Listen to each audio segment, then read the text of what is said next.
Doctor ortho, अब दर्द भी घुटने टेकेगा। हनुमान बेनीवाल कर रहे हैं हेडलाइन की राजनीति। जी हां, राजस्थान के अंदर इस समय जैसे कि आपको मालूम है कि वहां पर जो आंदोलनकारी प्रदर्शन कर रहे थे उसको लेकर सहमति बनी है सरकार और उनके बीच में, लेकिन बेनीवाल को लेकर राजनीति वहां की गर्मा गई है। कैबिनेट मंत्री के बिश्नोई ने बड़ा बयान देते हुए कहा कि हनुमान बेनीवाल सिर्फ सुर्खियों में बने रहने के लिए ऐसे बयान देते हैं। उन्होंने पूछा कि बेनीवाल के आंदोलनों से क्या परिणाम निकले हैं। नमस्कार, मैं हूं दीपक अरोड़ा।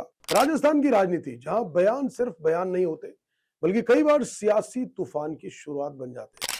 इस बार तूफान खड़ा हुआ है आरएलपी प्रमुख हनुमान बेनीवाल के एक बयान से, और जब बीजेपी सरकार के मंत्री अब खुलकर हनुमान बेनीवाल पर पलटवार कर रहे हैं। मामला मुख्यमंत्री भजनलाल शर्मा को लेकर दिए गए बयान का है। हनुमान बेनीवाल ने अपने अंदाज में सरकार और मुख्यमंत्री पर हमला बोला, लेकिन अब उसी भाषा और तेवर को लेकर राजनीति राजस्थान की पूरी तरह से गर्मा गई है।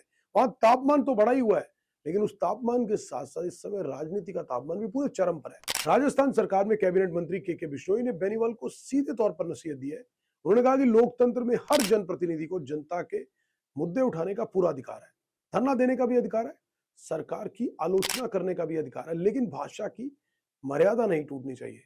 बिश्नोई ने साफ कहा कि मुख्यमंत्री भजनलाल शर्मा के लिए जिस तरह के शब्दों का इस्तेमाल किया गया वो पूरी तरह अनुचित और निंदनीय है। दरअसल राजस्थान की राजनीति में इन दिनों बयानबाजी का तापमान लगातार बढ़ रहा है। एक तरफ विपक्ष सरकार को घेरने में जुटा है, तो दूसरी तरफ सत्ता पक्ष अब हर हमले का जवाब उसी तेजी से देने लगा है। हनुमान बेनीवाल लंबे समय से किसान, युवा और भर्ती परीक्षाओं के मुद्दों को लेकर आंदोलन करते रहे।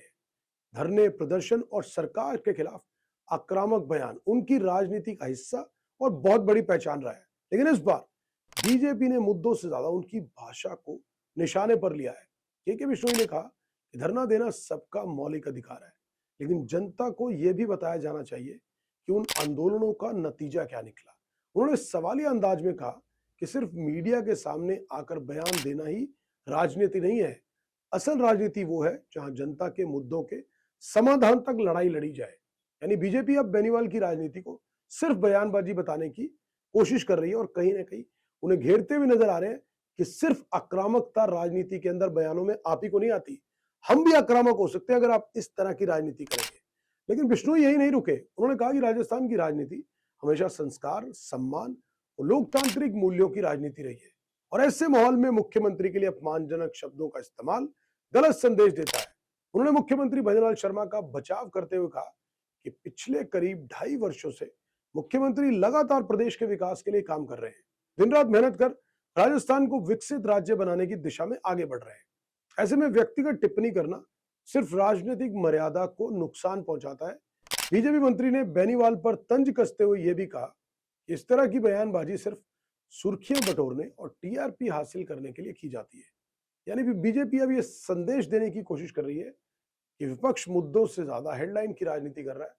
इसके बाद बिश्नोई ने चुनावी हार का जिक्र करते हुए भी निशाना साधा, और उन्होंने कहा कि चुनाव में हार जीत जनता का फैसला होता है, लेकिन हार की बौखलाहट में इस तरह की भाषा का इस्तेमाल करना उचित नहीं माना जा सकता। राजस्थान की राजनीति में यह सिर्फ पहला मौका नहीं है जब बयानबाजी को लेकर टकराव इस तरह से हुआ कि लगातार आरोप प्रत्यारोप का दौर चल रहा हो। लेकिन इस बार मामला इसलिए भी बड़ा हो गया क्योंकि सीधे मुख्यमंत्री के सम्मान और राजनीतिक मर्यादा का सवाल खड़ा किया जा रहा है।